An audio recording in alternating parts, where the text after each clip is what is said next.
वाहेगुरु जी का खालसा, वाहेगुरु जी की फतेह। आज की कहानी उन लोगों के लिए है जिनको लगता है कि वो लाइफ में कुछ नहीं कर पा रहे या they are good for nothing. So वो ये कहानी एंड तक ज़रूर सुने। भाग्य के सहारे बैठे रहेंगे तो भाग्य सोया ही रहेगा मेरे दोस्तों। बात है ठानने की, हौसले की। जिस दिन आपने कुछ करने का हौसला कर लिया, उसे पाने का ठान लिया, तो आपका भाग्य भी आपके साथ साथ चलेगा। आज की कहानी एक रियल लाइफ स्टोरी पर बेस है। एक ऐसी लड़की की कहानी जो आज फैशन इंडस्ट्री की दुनिया का एक जाना पहचाना नाम है। आज हम उसके उस समय की स्टोरी सुनाने जा रहे हैं जब वो डिप्रेशन के फेज से गुजर रही थी और उसने जिंदगी से पूरी तरह हार मान ली थी और उसको लगने लग गया था कि वो कुछ नहीं कर पाएगी।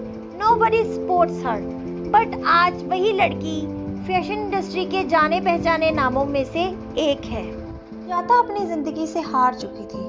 वो ना तो किसी से बात करती थी, ना ही कहीं आती जाती थी।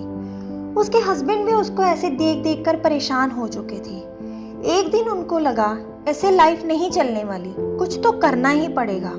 सो एक दिन उन्होंने डिसाइड किया कि वो उसको किसी काउंसलर के पास ले जाएंगे जो शायद सुजाता को समझा पाए। काउंसलर के पास जाके सुजाता के हस्बैंड ने काउंसलर को सब कुछ डिटेल में बताया कि ये बहुत उदास रहती है, हंसना तो दूर की बात है, ये किसी से बात तक नहीं करती, ना ही कहीं आती जाती है। प्लीज प्लीज इसको कुछ समझाओ कि लाइफ ऐसे नहीं चलने वाली। काउंसलर ने सब कुछ सुनने के बाद सुजाता के हस्बैंड को बाहर जाकर वेट करने के लिए बोला, क्योंकि उनको सुजाता से अकेले में कुछ बात करनी थी। फिर काउंसलर ने सुजाता से बड़े प्यार से पूछा कि क्या परेशानी चल रही है, क्या इशू क्या चल रहा है तुम्हारी जिंदगी में, क्या चल क्या रहा है तुम्हारे दिमाग में, बात क्या है सुजाता, आप मेरे से खुलकर बात कर सकती हो। सुजाता ने थोड़ा टाइम लेने के बाद काउंसलर के साथ दिल खोलकर बात करनी स्टार्ट की और बताना स्टार्ट किया कि उसकी लाइफ में कुछ भी सही नहीं चल रहा। उसकी लाइफ को लेकर बहुत ड्रीम्स थे, बट उसकी कुछ गलतियों की वजह से वो कुछ भी अचीव नहीं कर पाई। फिर काउंसलर ने पूछा कि क्या उसके हस्बैंड उसका सपोर्ट करते हैं। सुजाता ने कहा, जी वो तो बहुत सपोर्ट करते हैं, बट मुझे कहीं ना कहीं ये लगने लग गया है अब कि मैं लाइफ में कुछ नहीं कर पाऊंगी। Don't know why. फिर काउंसलर ने सुजाता से उसके ड्रीम्स के बारे में पूछा कि वो लाइफ में करना क्या चाहती थी। तो सुजाता ने कहा उसको बचपन से ही फैशन में इंटरेस्ट था, उसको फैशन इंडस्ट्री में कुछ करना था, कुछ बड़ा करना था। सुनते ही काउंसलर ने कहा कि वो एक ऐसी लेडी को जानती है जो उसको न सिर्फ उसके ड्रीम्स पूरे करने में हेल्प करेगी, बल्कि वो उसको इस डिप्रेशन से भी निकालने में उसकी हेल्प कर सकती है। सुजाता को जैसे एक होप नजर आने लगी। उसने बड़े एक्साइट होकर पूछा कि कौन है वो लेडी, बताइए मुझे उसके बारे में। काउंसलर ने कहा तुम्हें उसके साथ एक पूरा महीना स्पेंड करना होगा। सुजाता ने कहा नो प्रॉब्लम, क्योंकि मैं भी अपनी लाइफ में कुछ ना कुछ तो करना चाहती हूँ, आगे बढ़ना चाहती हूँ। फिर क्या था, काउंसलर ने सुजाता को उस लेडी का एड्रेस दे दिया। अगले ही दिन सुजाता उस लेडी के घर पहुंच जाती है। वो उस लेडी को देखकर बहुत शॉक हो जाती है, क्योंकि वो देखती है कि वो लेडी एक नॉर्मल हाउसवाइफ जैसी थी और जिस घर में वो रह रही थी वो भी बहुत ही छोटा सा था। तो सुजाता अपने मन में सोच रही थी, ये मुझे क्या हेल्प करेगी मेरे डिप्रेशन से निकालने में, क्या कर पाएगी ये मेरे लिए। बट फिर उसने सोचा चलो काउंसलर ने रेकमेंड किया है तो ट्राई करने में क्या जा रहा है। सो ये सोचकर सुजाता उस लेडी के घर के अंदर जाती है और वो लेडी उसको बहुत ही अच्छे से ग्रीट करती है। सुजाता उसको अपने बारे में बताती है कि वो फैशन इंडस्ट्री में कुछ बड़ा करना चाहती है, अपना नाम बनाना चाहती है।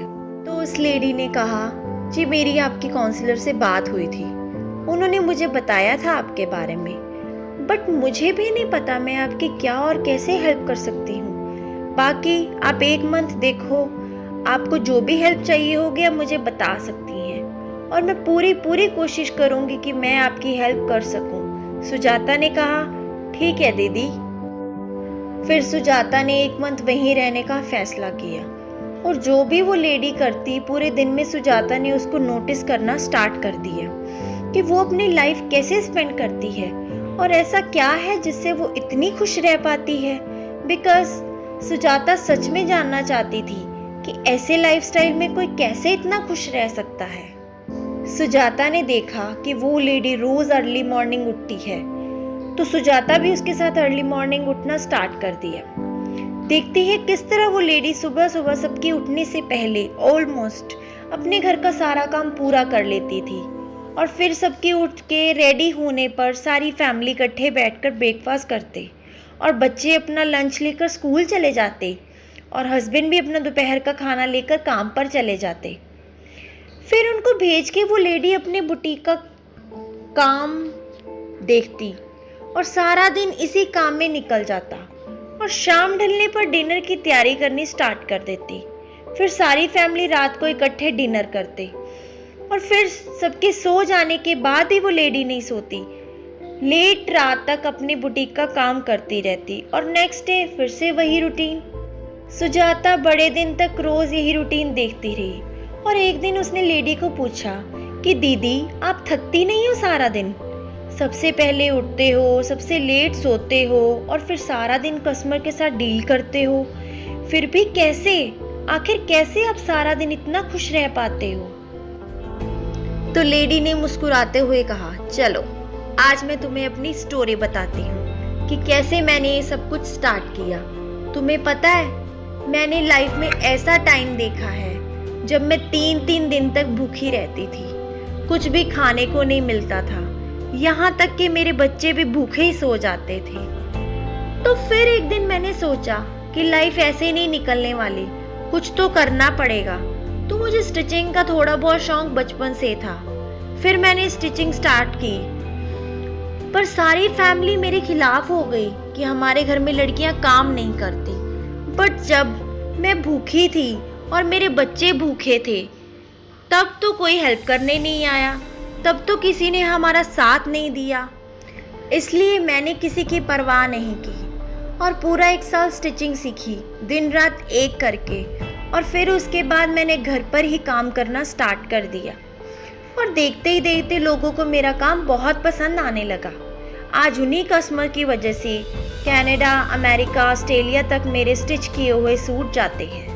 और तुम पूछ रही थी ना कि मैं इतनी खुश कैसे रहती हूँ, तो ये वो खुशी है जो मैं रोज अपने बच्चों के फेस पे देखती हूँ।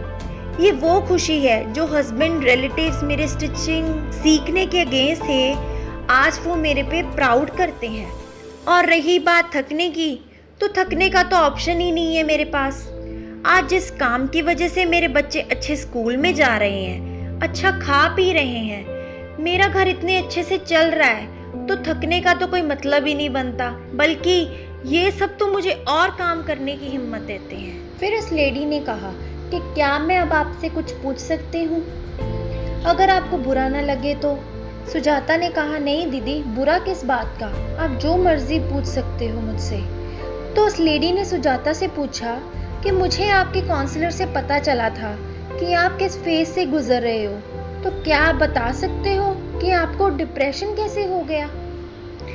तो सुजाता ने उनको बताया कि मेरी लाइफ को लेकर बहुत ड्रीम्स थी जिनको मैं अचीव नहीं कर पाई, और मेरी सारी फ्रेंड्स लाइफ में बहुत ज़्यादा सक्सेसफुल हो गई हैं और मैं कुछ भी नहीं कर पाई।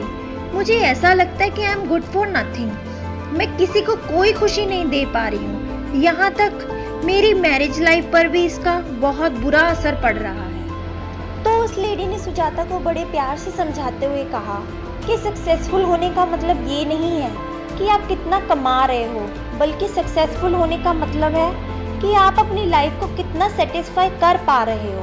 और अगर आप वो कर पा रहे हो जो आप करना चाहते हो, या जो आपको खुशी देता है, तो आप सबसे ज़्यादा सक्सेसफुल कोई भी नहीं है। और कभी भी अपनी लाइफ को दूसरों से कंपेयर मत करो, क्योंकि हर किसी की अपनी स्टोरी होती है। कोई लाइफ में जल्दी सक्सेसफुल होता है और कोई लेट। बस मैं आपको यही सजेस्ट करूँगी कि आप बस पूरे दिल से अपना काम करते रहो, रिज़ल्ट आपको ज़रूर मिलेगा, चाहे थोड़ी देर से क्यों ना मिले, पर मिलेगा ज़रूर। उस दिन के बाद सुजाता ने अपने काम खुश होकर दिल से करने स्टार्ट कर दिए और अपनी फैमिली को भी टाइम देना स्टार्ट किया। आज वो जिससे भी मिलती है बहुत ही अच्छे से मिलती है। अब वो अपनी फैमिली के साथ भी बहुत खुश थी और सबसे बड़ी बात, आज वो अपनी फील्ड में भी एक जाना पहचाना नाम बन चुकी है। अंत में उम्मीद करती हूँ आपको ये कहानी बहुत अच्छी लगी होगी। इस कहानी को ज़्यादा से ज़्यादा शेयर करें दैट जितने भी लोग इस फेज से गुजर रहे हैं उनको थोड़ी हिम्मत मिले और वो फिर से अपनी ज़िंदगी को अच्छे से जीना स्टार्ट कर सके। थैंक यू, धन्यवाद।